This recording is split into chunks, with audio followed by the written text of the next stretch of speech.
porter pelle, bottes et mitaines. La première bordée de neige de la saison s'en vient. Yves Ryan pressenti pour être le prochain président de la STCUM. Et à Québec, Peter Stachny fait un retour remarqué devant ses anciens partisans.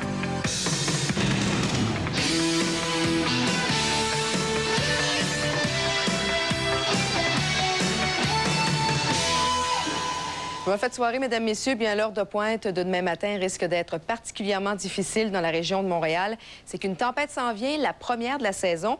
La dépression qui nous vient des États-Unis donne de la neige sur l'ouest du Québec et Montréal. Cette nuit, ça devrait commencer vers 2 heures pour s'étendre demain sur les autres régions. Et cette neige va se changer en grésil et en pluie ou encore en pluie verglaçante au cours de la journée de demain à Montréal et surtout dans les régions du sud-ouest du Québec. On prévoit entre 10 et 20 cm de neige, le tout accompagné de vents de 40 à 60 km à l'heure causant de la poudrerie. On aura un petit peu plus de détails à la fin du bulletin à la météo. La Société de transport de la communauté urbaine de Montréal pourrait avoir un nouveau président dès mardi, le maire de Montréal-Nord, Yves Ryan. Le doyen des maires de la CUM, qui est âgé de 66 ans, succéderait à Robert Perrault, qui a occupé le poste pendant 8 ans avant d'être élu député péquiste du comté de Mercier à l'Assemblée nationale. M. Ryan est maire de Montréal-Nord depuis 31 ans. C'est le comité exécutif de la CUM qui choisira le nouveau président de la STCUM mardi. Après la Cité de la santé de Laval, c'est au tour de l'hôpital Notre-Dame à Montréal de fermer son service d'urgence. En fait, ce service est fermé depuis minuit la nuit dernière et ce jusqu'à 8 heures mercredi matin. L'hôpital doit déménager et installer des équipements dans une partie de la nouvelle salle d'urgence. Jusqu'à mercredi, il faut se rendre à l'hôpital Saint-Luc, à l'Hôtel-Dieu ou encore à l'hôpital Maisonneuve-Rosemont en cas d'urgence. Toutefois, à Saint-Luc, on signale de longues heures d'attente. Par ailleurs, à Laval, l'urgence de la Cité de la santé rouvre demain matin. On reste dans le domaine de la santé. On sait que les gens atteints du sida dépensent beaucoup d'argent pour acheter leurs médicaments. Parfois, ils n'ont même plus les moyens d'acheter de quoi manger. C'est pourquoi des bénévoles ont mis sur pied un dépanneur dans le quartier Centre-Sud pour leur venir en aide.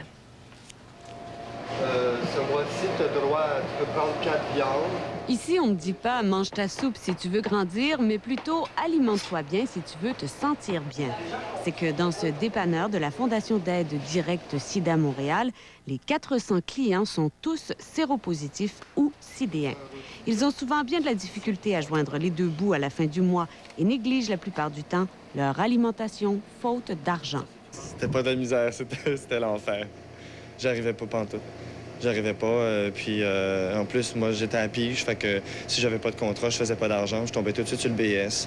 Puis j'avais pas un gros BS. Je vivais en colocation, tout ça. J'essayais d'arriver, mais j'arrivais pas. Je pouvais pas bien manger. Comme je mange là, c'est incomparable. Dans ce dépanneur, on ne retrouve que des aliments de première qualité et surtout beaucoup de viande pour leur valeur en protéines. Chacun ici a un dossier, c'est confidentiel, c'est cas par cas. Si c'est une maman avec 2 enfants, un gars qui est tout seul, ça va avec le budget, le revenu, et on évalue après ça.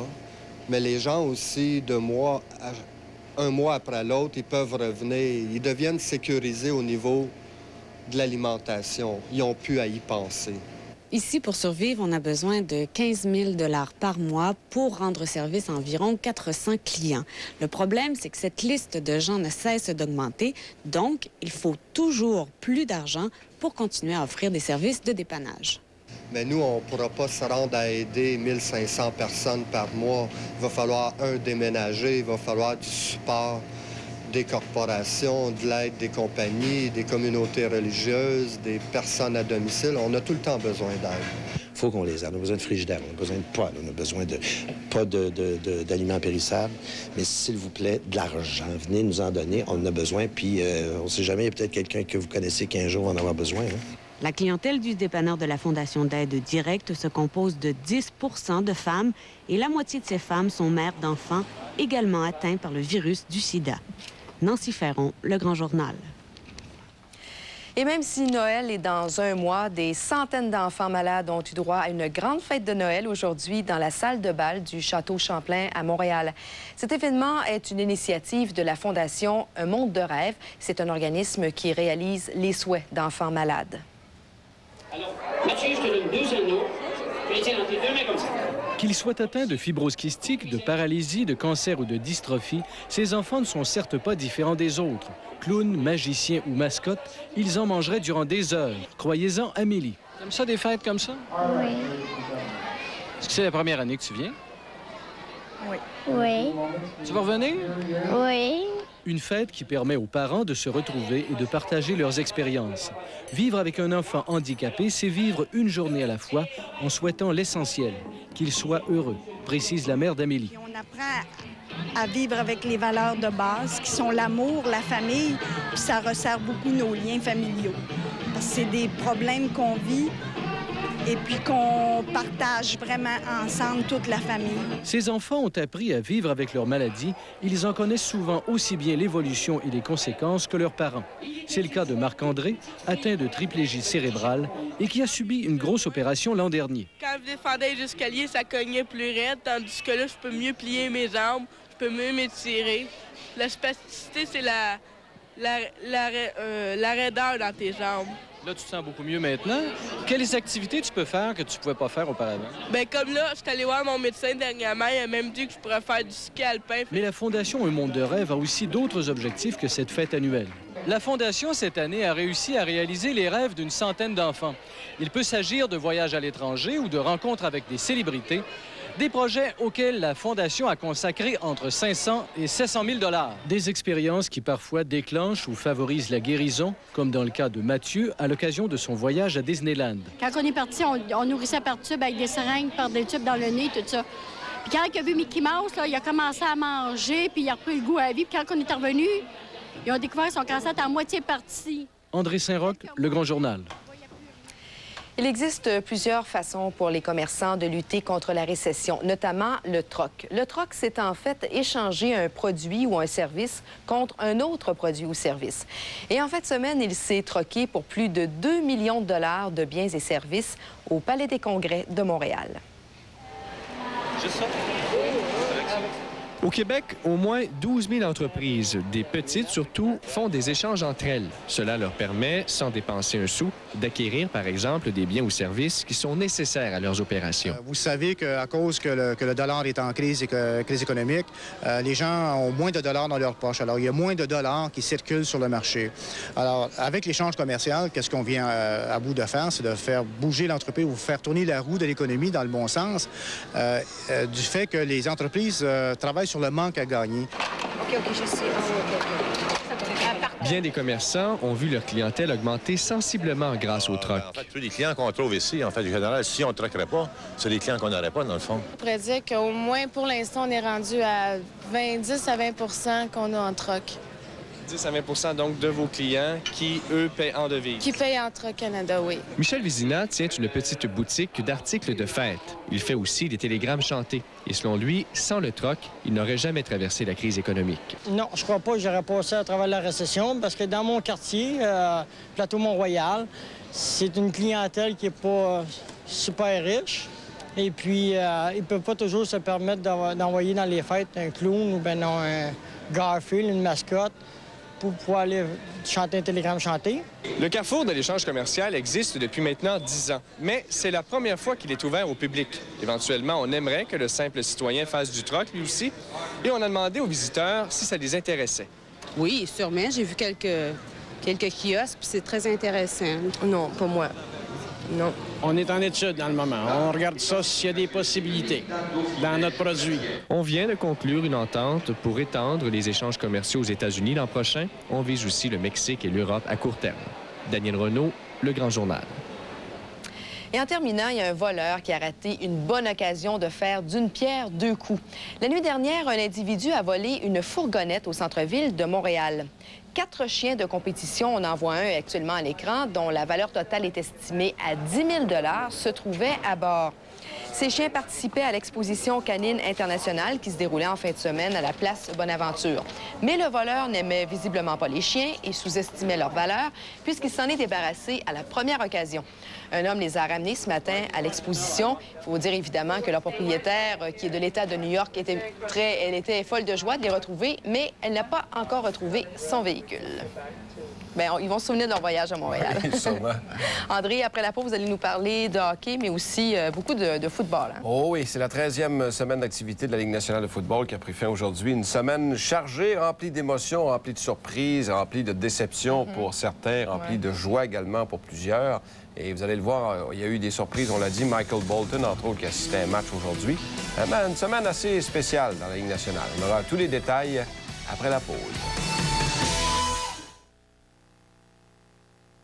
Présentement et pour un temps limité, le Pepsi est gratuit au comptoir Saint-Hubert. À l'achat du combiné, pour emporter Saint-Hubert. Exagère.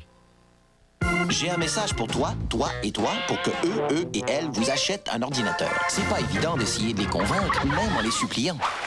Alors, la solution, c'est le nouvel Aptiva. Avec qui, ce que vous remarquerez, c'est ça, ça et ça. Mais ce qui les intéresse, eux, c'est plutôt ça, ça et ça. Même si Aptiva ne coûte pas beaucoup plus cher que les autres qui n'ont pas ça et ne font pas ça. Ça suit Aptiva. Et en plus, ils parlent.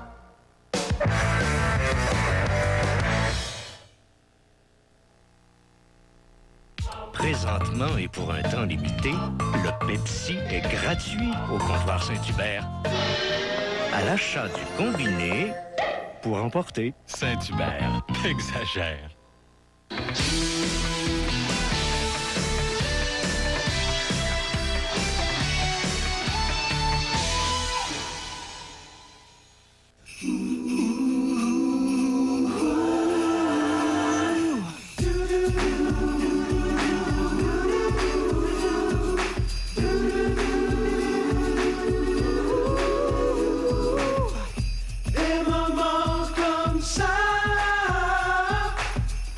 Oseriez-vous confier ce moment à d'autres que Kodak? En ce moment, à l'achat d'un emballage spécialement marqué de 2 films Kodak Gold, vous obtenez 2 piles gratuites. Un cadeau de Kodak. Pour vous. C'est le temps des fêtes. Et le Chalet Suisse vous invite à son festin des fêtes pour seulement 6,95 $. On vous sert un quart de notre bon poulet barbecue avec frites fraîches ou pommes de terre au four, sauce douce ou chalet, plus jolie canneberge, farce savoureuse, plus une tablette de chocolat suisse Toblerone de 100 grammes. À seulement 6,95 $. C'est un joyeux festin qu'on a préparé juste pour vous. Le festin des fêtes, seulement 6,95 $. Voulez-vous assister à l'émission Sonia Benezra? Eh bien, c'est très facile et devinez quoi? C'est gratuit. Vous n'avez qu'à composer le numéro qui apparaît en bas de l'écran et ça nous fera plaisir de vous réserver une place de choix ici même à l'émission. Hey, on vous attend, c'est pas pareil sans vous. Le Téléthon de la recherche sur les maladies infantiles. Une grande cause, un grand spectacle. Avec Lara Fabian, Dan Bigra, Luc de la Rochelière, Mitsou, les bébés Rootlock, Marina Orsini, Marie-Denise Pelletier et plusieurs autres les 3 et 4 décembre à TQS.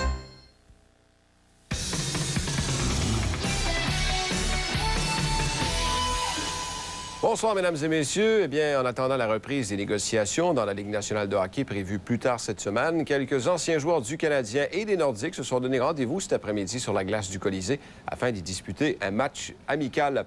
Et on a profité de l'occasion pour rendre hommage à l'ancien défenseur des Nordiques et du Canadien, Jean-Claude Tremblay, actuellement hospitalisé.